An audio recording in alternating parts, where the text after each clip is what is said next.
So Jamie, we're going to talk about a lot of stuff today, but we're kind of brainstorming for this episode, and the idea of marriage kind of popped up pretty organically, mostly in regards to friend of the show, not really, Anna Kendrick's interview with, what magazine was it? It was some girly like Cosmopolitan. Sure. And she had some hot takes on marriage and when you should and should not get married. And I think there was an article, if it might have been Washington Post, but basically it was talking about how currently in the United States, single people are now outnumbering married people. What's up? Right? So like this is a kind of an interesting convergence of the reality of marital couples and those stats and demographics versus how we perceive it in pop culture. So we want to talk about that, kind of camp out a little bit. Jamie, first question, are you married? I am not married. I am single. Second question, what is wrong with you? Well, that's what pop culture would say, right? That's what pop culture would kind of say. That's what pop culture, my mother would say, who said to me this weekend when I said I want to marry someone whose last name is Silver or Grant because I want to be Jamie Golden Silver or Jamie Golden Graham. That's my dream. That's my dream. That's great. That she said, honey, listen, you get married, I'll pay to have his name changed. Marry anybody. I'm not kidding, Mom. That's what my mom said at Sunday lunch. Sure. At least you guys have open lines of communication. We do. We're very open about her disdain for my singledom. So I'm the married person here. You're the single. Can you give me? This might be just a terrible question, and feel free to ignore it and ask what you wanted to ask. Can you give me like a good thing you see in pop culture about being single and a bad thing, like a representation or the way it makes you feel? You mean in terms of singles in pop culture? Sure. Well, I think the positive is that many singles in pop culture have lifestyles that are very fancy free. They're flirty and thriving. They have kind of the freedom to do whatever. They're not burdened by a grumpy spouse or a nagging spouse. And so that tends to be the positive. The negative is how sad that they're single and that really the greatest pursuit of their life should be finding true love. Sure. And that should be their sole focus. Sure. Like any movie or sitcom. That seems to be, I probably should have prepared in this respect, but I'm having a hard time really thinking about a positive realization of singledom in pop culture. Like a movie that's really explored that and been like, hey, it's okay to be like that. Well, I think most movies, TV shows do that well or better at least in some ways because it's an ongoing, because singledom is not a moment. And movies tend to just really kind of focus in on one moment in time. Sure. You have those like, I need to find myself and so I need to go and learn who I am. But most movies really focus on either you're being attacked by terrorists or another alien planet. Big fan of Michael Bay, huh? Yes. Or it is a romantic comedy. Or it's just, like I'm thinking about. So you're saying it doesn't – a movie that's like this dude is single and just thinks about his super singleness, that's not really going to sell very well. It's not a compelling story. No. Who wants to see a movie where the single person stays single at the end? Sure. Where someone binge watches Orange is the New Black like the whole time. Yeah, but I do feel like we've leaned too far in everyone's got to be married direction. Like that's what makes it. Like I was really disappointed in New Girl and Mindy project specifically because it was it kind of careened out of its own way to have like a relationship, and I didn't think it needed it. Yeah, especially both of them, went internally. Like I always give the example of the TV show that ruined me for singledom and really has probably negatively affected me because so many aspects of it really do reflect my own life is How I Met Your Mother. So you've got Ted, who the whole journey of all 9 seasons is finding the love of his life, right?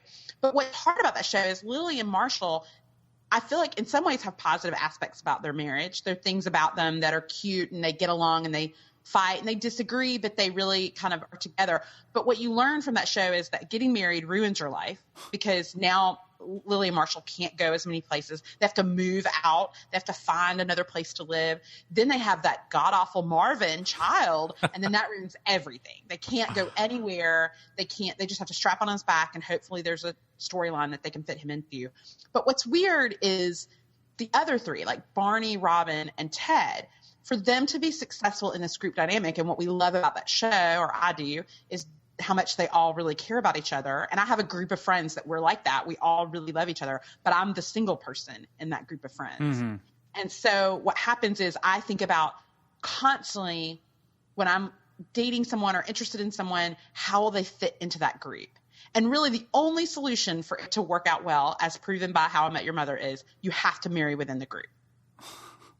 And so like me, I'm the only single person, or occasionally when a single guy comes into the group, he's weird. Our group is weird, but he's like super weird. The idea of bringing him in is not fun to me. And so I feel like I'm at an impasse where I'm not going to find anyone who will fit into this group well, because I'm the only people. I can only love these. I can only love this Barney and this Ted because of how much I know them and how long we've been there. That's a little complicated because Robin kind of complicates the whole thing of within the group and the dynamic. Do you think the true test of friendship, of like real friendship, is being able to incorporate someone unaffiliated who is yours, like your partner or whatever, and they still fit? Like that, the friendships still persevere? Right. Yeah, well, what you just said, it's accurate, but it's super hard. Like to find somebody who. And I'm sad that I shouldn't be thinking about when I'm dating someone, will they like these people? Mm-hmm. Or will these people like him? It should only be that I like him. Sure. And I enjoy his company and I think he's amazing. It shouldn't be what do these other 6 people think? Do you think that consideration is like a divergence in an extroverted personality and introverted personality? Because like for me, I have like a circle of friends, or I had that before I got married in a sense, but it never really was like, is she going to work? And Ashley, we had been together since we were 16. So, all these friendships were formulated after she was in the picture. So, but like even outside friends, I've never really considered them. I've never thought about it in that sense because being with other people and having like lots of friends has never really been a priority for me. But with you as an extrovert, do you think that that's more to the equation of people who are like you, extroverted? I guess so. And is it true that are more extroverts in pop culture? Like, do we see extroverts represented in pop culture better than introverts? Probably, because again, what's compelling about an introvert? For the record, for all listening, that was Knox McQuaid. I say it as one. I'm saying a movie about my life would not do well. They'd be like, well, he's like that 2 hours where he binge watched Suits. It was just it kind of dragged, guys. It kind of dragged. That's true. So I will agree with you that there's probably a component of it for me that's difficult just because I'm an extrovert and I want these people to all get along because they're so valuable to me. Those friendships are super valuable to me. So in pop culture, I don't see that.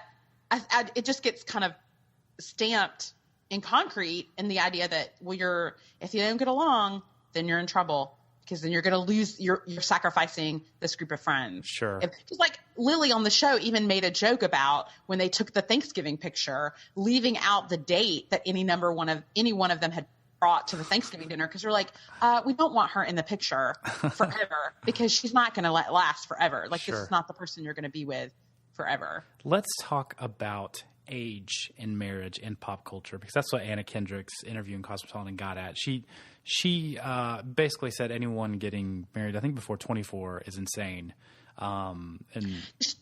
Because she was talking about a movie that she's in, and the characters she played, get married when they're quite young, and she was asked about that, and she's like, they're actually 25 years old. But for her, and her quote is, my parents got married late, so I just assumed that people didn't even consider marriage until they were in their 30s. When friends of mine start getting married at like 24, like, why? What's wrong? Do you need a green card? What's happening? I was confused. Well, how do you feel about that? Agree or disagree? Well, I can only come from it from my perspective. I am one of those people that the idea that 24-year-old Jamie would have gotten married is the most ridiculous thing that could have ever happened to me. Because then 29-year-old Jamie would have gotten divorced. Or 31-year-old Jamie would have killed a man and been in prison. Sure. Because I just wasn't ready. I was not grown up enough to be married. And does that matter? Because we asked this question to Facebook and Twitter, and I'll say a lot of you got married super young. Like, yeah, I think I was assuming that more people were getting married later, like 25 plus, and it seemed like it was the opposite effect. Yeah, let me mention a few. Rachel Callahan said she was 19 when she got married. Katie McKay was 20 when she got married. These are all lovely people. Laura McClellan, 22. Joseph Bernard, 25. Mom's Magic was 23. Bethany West was 20. Now, we did have some few, I'm sad to say, old spinsters. So Tiffany Olson was 28. Sarah Wilcox-Hines was 29. Kyle Jernigan mentioned that he was 27, which the average age in America to get married for a woman is 27. So I was so surprised by teen and 20 and 21-year-olds. Because I was 21, and honestly, I was ready. I was probably ready to get married at like 19. It's what I wanted. I kind of just wanted to get married, and I wanted to have that and then have kids. Like I never was like, I'm going to go party. I'm going to do this. And not that if you wait, you're like that, but I was just, I grew up with that. My parents got married at 18 and they have a great relationship and they still do. And that's kind of how I formed my expectation. Do you think it's fair to say that most of our listeners reside in the southern part of the United States of America? Well, I know we have Canadians and some people out of the country, but I do think lot of people. I do think we have a lot of Southerners listening to us, yes. Understanding that, do you think that is a Southern culture dynamic to get married younger? Maybe because there's nothing else to do. Do you think that's what it is? Why would you say that, Jamie? I know. But I think you're right. Like a lot of my parents got married very young. They, in their 20s, early 20s. My brother got married when he was 23. And so 22. And so I was around young marriages, and everybody I went to high school with really didn't move out of the zip code, much less, do anything other than get married. And so, but I don't know. I think I watched enough TV, truly. Like this is so fun. I mean, truly, I watched enough television. I watched Beverly Hills 90210, and I watched enough of that to go, there's got to be something else than this. Sure. Not that people who get married young resign themselves to that. I don't think that at all. But I think for me, I broke out of that very clear mentality of where I grew up and thought, I cannot do that. Now, do I look back and think, did you make a mistake that marriage was not a focus while you were in college, getting married, that you weren't working and my group of friends, none of them married the person they dated in college. Mm-hmm. And all of them got married mid-20s or later. And I think I just surrounded myself with people who that was just not the thing. Were you surrounded by people who they were getting married young? Yeah, I mean, that was kind of where I grew up in our culture. It's what people did. Not that influenced me necessarily. It was just, I don't know. It's just kind of, I'm not a loner, but I kind of just like to have my person that I kind of roll with. And that made sense for it to be Ashley. And we really liked each other. And I kind of wanted that. I kind of wanted to start. I have a hard time with inevitabilities. I'm like, let's just go ahead and do that. And I felt ready, and I think I was. And, obviously I was still stupid, but I was stupid within context, I guess. Okay, so you watched 90210 and you were inspired by your life. Is that what you're saying? That's exactly what I said. Would you say, okay, so you watched 90210 and you were like, yes, see, this is my Patronus in terms of marriage. Like I can be like Jenny Garth. I can be like Tori Spelling. And wait, calm down. Nobody wants to be like Tori Spelling. So I did not think that. So you're saying you saw that. Do you think that was more the rule, or do you think 90210 was the exception? Because from my point of view, seemingly pop culture is kind of is always hitting you with like, if you're not married, you should be on the way to getting married. Is that fair to say? I think it is now. Like, I think it is when you're in your 30s. Even 20s, that's what it felt like to me. That was not my pop culture experience. Okay. My pop culture experience was be in love, but don't get married. Okay. Like, be in love and be dating and, connected. Like I think of Friends, Friends started when I was my freshman year of college. And so like none of them, I mean, that's crazy. Like, I mean, they married a gay, ice dancer, but that was it. Yeah. Like they weren't getting married. And so that was what I loved. Like ER, I thought, yeah, I want to be a professional. I want to live a professional life and kind of have an interesting life and not be the one that's like, I got to go home to the wife. I got to go home to the husband. I got to go do, I didn't want to be a part of that. I had a longing for what I was seeing in front of me on TV. Okay, let me ask the inverse of that then. Do you think pop culture unfairly scrutinized marriage as this thing of like you relegate yourself to this and then that's it forever and you're either the naggy wife or the schlubby dumb husband? Oh, absolutely. Okay. I mean, you look at couples. I mean, I think there's some amazing couples that have done marriage well on TV, but I think they are very much, like you said, the exception, not the rule. I mean, I think about my favorite example of a badly married couple is Lois and Peter on Family Guy. Sure. Yeah. Like, first of all, I think it's unfair that they would even pretend that would happen in real life, that the morbidly obese idiot would get to marry the hot redhead. Like, that's dumb. Because that's not happening, guys. Whoever's watching Family Guy, it's animated. Like, the dog talks, and that's not going to happen to you in real life. You don't think that happens? I think that it certainly happens more than the other side of it. Oh, it does. Now I agree with that. It does happen more, but you really Lois has daddy issues and poor self-esteem. There you go. Right. I like that we're deep diving Family Guy. I think we should just keep going. I mean, he's so classless and she comes from this really extremely well-to-do family. And that was about her dad. Like that was about, I'm going to bite me dad. I'll marry this guy. Sure. And we're going to have a British speaking child. Like Yeah. that's what's going to happen. The lesson is anyone with daughters, you're going to screw this up. Essentially, you're going to screw everything up. So just deal with it. Let me ask this: so were you more put off by the representation of marriage, or more inspired by the lack of having to commit to marriage as a young person? Well, my 20s, I was a wreck. So by the time I, can you qualify wreck? Like we're talking drugs in Tijuana. No. We're talking, but just not wandering. And although we do know that not all who wander are lost. Kaboom! Thank you. But I was floundering. Like I just didn't know what I wanted, and I couldn't commit to anything. And I was very unsure of everything in life, just career, family, friendship. I just was so spaced out and thought I just want to live and enjoy life. So committing to someone for a lifetime, I could not have made that decision in my 20s. That's fair. That just was not something I could do. Now in my 30s, do I regret do I regret that I didn't get it together in my 20s? And do I think I've missed? I spend a lot of time struggling with that idea. I want to be confident and I want to be, but who's my representative in pop culture who can say I'm good enough without the guy? It's not Mindy Kaling. No. It's not Zooey Deschanel. They're not confident enough to do it without the guy.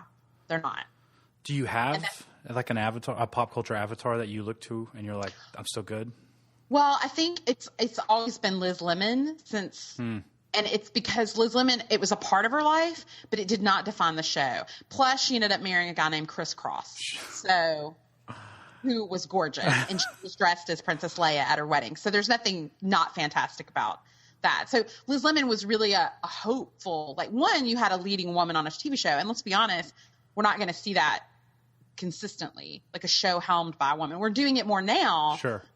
But you look at those shows right now, and they all have they have so many frailty issues when it comes to love. Olivia Pope could be a role model, but she has an unhealthy relationship with her father and all men that come into her life. Why? I don't. So for you, okay, so let me ask you this. Yeah. Who for marriage for you has been a good role model in pop culture and who has not?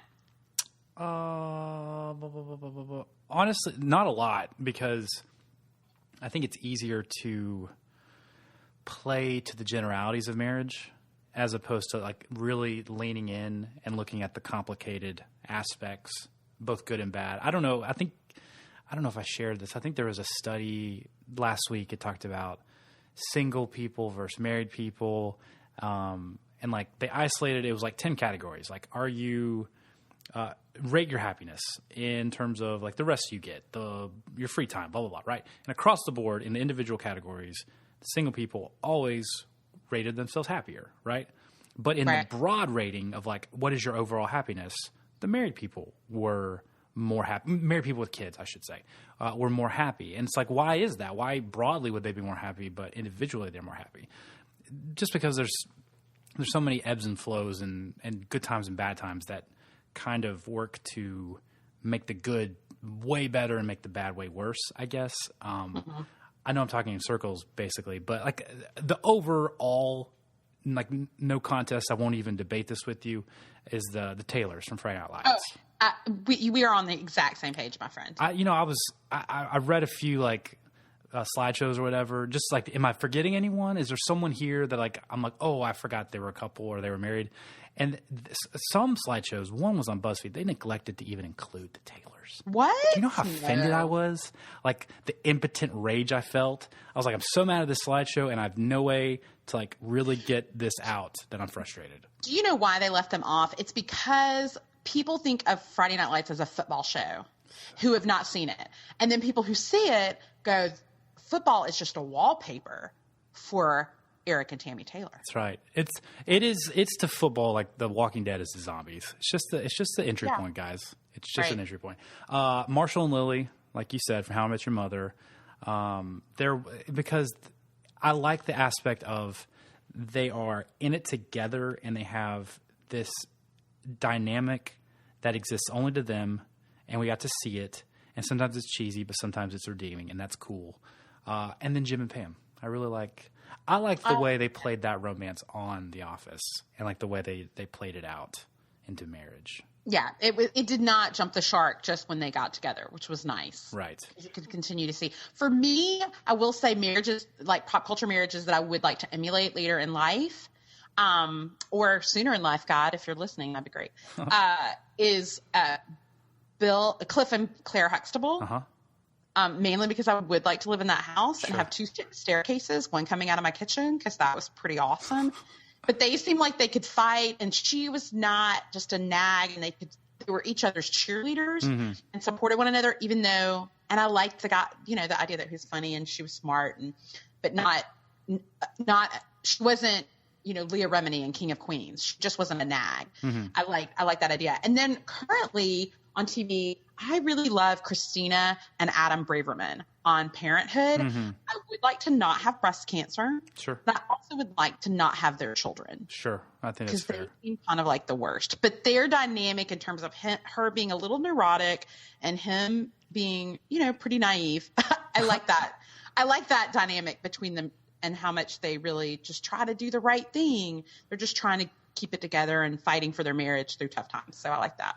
Okay. So let me ask this. We were kind of talking about different women in TV and all that stuff. And I wanted to ask if, basically I'm wondering if it's possible to have a show on TV with a woman as the protagonist and her not be concerned, A, with her marriage, B, with getting married, or C, with any man at all. Basically, like, is there any show that will not fail the Bechdel test, but it seems like women on TV are overly concerned with dudes, and I don't know if it's just unrealistic to be like, I want a lady on TV who's just doing stuff and doesn't really care about the dudes in her life. It's unrealistic because in real life, women are unnecessarily wrapped up in dudes.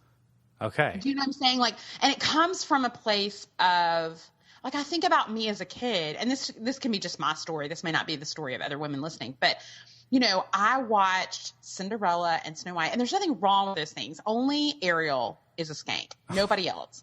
But, Snow White and Sleeping Beauty and their whole story. So my narrative as a child became find a prince, find a prince.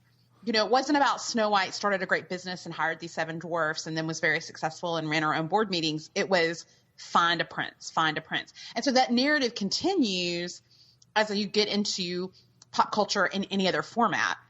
And then it becomes that question of, does art reflect life or life reflect art? Like, which one came first? Right.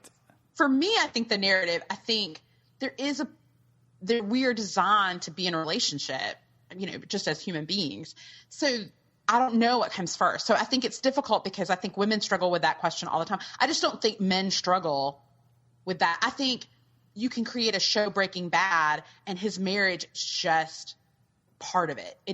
You could have never met his wife and it would have been fine. And then when you did meet her, she was just a nag and miserable. You didn't even begin to like her at all. I didn't like her at all in the first season, the only season I watched. Thank you. I want you to qualify that for everyone. So I think it's too hard. I think it's too hard because women are preoccupied with that in real life. Okay. So you think it's less about the people making the decisions and more about like the generational conditioning of what we should expect. Yes, exactly. It'll just be weird to be like, why isn't this girl interacting with dudes? What's going on here? It feels wrong. Right. Okay. So for example, let me give you a synopsis of a movie and let me see if you can guess the movie. You ready? Okay. All right. A man and woman are falling in love. Okay. But the woman has a dark secret. Sure. She is not the person that he thinks she is. So she realizes she needs to be honest, but she's frightened because if he knows who I really am, he won't love me. So she decides to confess her secret, but her deception is revealed prematurely and he pulls away from her because he is so upset, only to realize eventually that he does love her no matter who she is or what she's done. This feels like a lot of movies, honestly. Can I tell you which movie it is? Can you give me a hint? It involved. Let's start with it. I mean, you have to guess. I'm not going to give you hints. Okay, just say no then. Just say no. That's all you have to do. No, I don't. You just say Knox, no, and I'll be like, oh, okay, Jamie, cool. Pick a movie. What movie is that? There are listeners who right now know what movie it is. Okay. Wait. She's the Man. Okay, so She's the Man. Yeah. It's While You Were Sleeping. It's Ever After. It's Message in a Bottle. Made in Manhattan. It's Return to Me. It's How to Lose a Guy in 10 Days. I get it. Do you get it? Yeah, do you understand what I'm trying to say? I get it. It's every movie. Like, it's every movie. Like, well, let me ask this. Isn't that kind of every movie everywhere? Like, there's a hero or heroine. They have to make a choice. There are consequences. They take actions because of these consequences. They return to their original station having learned something. Now, see, you've gone very vague in that. I said she has the dark secret. They're falling in love. She has a secret. She's afraid to tell him. That's the formula that's used by so many. So what happens is you as a woman see that and go, what's my secret? No. Is my secret that I don't wear pants when I'm at home? Is that my secret? It's an awful secret. It is. No, that's the best secret. No, I'm saying like that's not worth being a secret. You should just fly that. Or is my secret that, whatever it is that could be torturous for someone to reveal our true selves. Like, this is me without makeup, or this is me. I always love when women do that, who are like, just be yourself. You're married. Shut up. Stop saying be myself. You're married. Shut up. I have friends that say, just admit that. That's a funny, tell this great story at this event, the storytelling event. I go, that's going to humiliate me and I'm not married. You tell your humiliating story because you're married. Like, stop doing that. Sure. And so I have a problem with this idea. I had a friend who just this weekend was having a conversation and she said growing up, she watched fairy tales. She dressed as a princess. She listened to love songs like on repeat. She taped the radio when any Whitney Houston song came on, and she watched romantic comedies. And then she got married to the love. She really believed the love of her life. And she said he was not a Celine Dion song, and he was not a romantic comedy with Meg Ryan. Like, he wasn't any of those things. And she said, and so suddenly marriage was really work. And she said, I realized I had to, 5 years in, thought, I'm going to get divorced. I'm going to divorce this guy. And then I realized, oh, wait, my understanding of what love and commitment and marriage is not represented in the things that I've consumed for years. And I have to work hard at this. And now she's happily married to the same guy for 15 years because they've worked hard at their marriage. I'm trying to process so basically, like, is it fair for women to come into relationships like that with expectations that are not rooted in reality. No, it's not. It's not fair to the guy. Is it? Sure. But is it realistic for them not to have those expectations? Because, Well, like you said, this is a educated generational consumer. You have to be educated pop culture consumer. I have to watch when I watch the Mindy Project, which is back this week, and I'm so excited. Like, I have to watch that and go, this is not necessarily how real life works. And that I may not meet a guy at work who will dance an Aaliyah song for me as a gift at Christmas. As magical as that would be, he may not actually do that. And I may have to work. And it may not just be all comedy. Like, I may have to work. And there may be truth, threaded into this, but this may not be a fair representation of a real relationship. I think you're looking at a specific example, and you're absolutely right.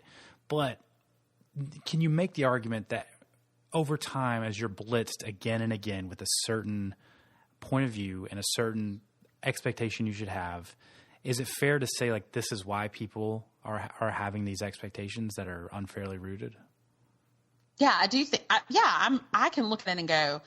To be honest, I have no idea what I'm arguing right now, but I don't know either. I think we're on the same page. I know the sentence in front of me that I want to get to, and that's pretty much it. I just know that I have those expectations, but they are not fair. So, and the question is, can you know that at 21? It's hard for me. So I would be interested to have that discussion further with listeners of those of you who got married really young, and I say really young, under 22 years old. Like, I think that's super young. I would say this about marriage. I don't know that you ever – I think marriage and money, like, they make you more of who you are, right? And, like, lack of it or with it. Like, you are more of who you're going to be when you have those things. And until you get married, it's just you don't know how it's going to go, and you don't know how you're going to respond or how you're going to react until you get in it. And then you're forced to contend with, oh, I didn't realize I was so selfish. I'm really selfish, and I can't be like that anymore. It's not a thing where you can prepare yourself preemptively. You just have to kind of be in it. And I know that sounds like it espouses a really reckless thought process of approaching marriage, but I really feel like that's kind of how it is. Well, then the question becomes, does it matter if you're 21 or you're 35 when you get married? Because I don't see young people. I don't see 21-year-olds getting married in movies or TV. No, I don't need. Well, I think they keep that fairly nebulous, so it's not. You're not like, whoa, what are those two 20-year-olds doing? It's just like, oh, those are young, super hot people, and you don't really apply an age to them. I think it matters in the sense of, in terms of age, like if you are self-aware and you can self-evaluate at 21, yeah, that totally will work. If you're not and you're not ready, then no, you need to wait, and you need to raise some maturity within yourself. So then, when you do get married, it's still going to be like you got sucker punched by reality, but you'll be able to cope a little better. Yeah. So does that put a period on our conversation about marriage? Well, I feel like it just makes me go, have I matured yet? And I don't know the answer to that. I don't know that I will. The quest for Jamie Golden's maturity That's right. Still going. Yeah. Well, we want to know what you think about marriage. We got some awesome feedback on Twitter and I think on social media or on Facebook about people and their experiences. We want to hear from you. Go to facebook.com/the podcast or hit us up on Twitter @PopcastPod. Let us know what you think and let us know pop culture couples, married couples that you look up to, for better or for worse.